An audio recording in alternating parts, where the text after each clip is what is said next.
I remember when I first made partner in Accenture, I had some really wise advice given to me by a chief exec that I was working with at the time. And he said, Jill, stop worrying so much about being competent. That's taken for granted. You've got to this level. Of course, you know, you need to do the best in every job that you get. But actually, now, once you get to a certain level in organisations, it's all about the relationships you build, the trust you create, and the influence that you can have.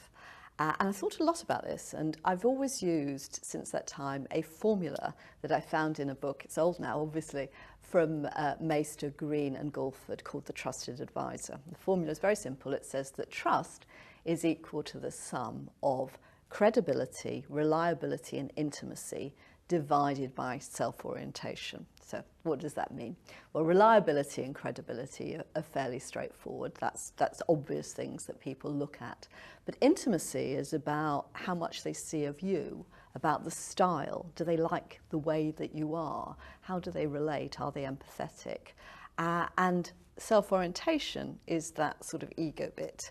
I'm a great believer that the boss needs to be humble in the way they perform, and the ego can really detract from trust. We've all worked for somebody who's basically taken the credit of what the team's done to themselves, and you know, I did this, I did that, and that's the self-orientation, and that does distract from trust.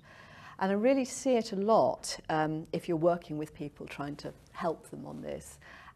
When stress hits, because stress tends to increase an individual's self-orientation. They tend to be much more inward-looking and much more controlled. And human beings pick this up in the body language.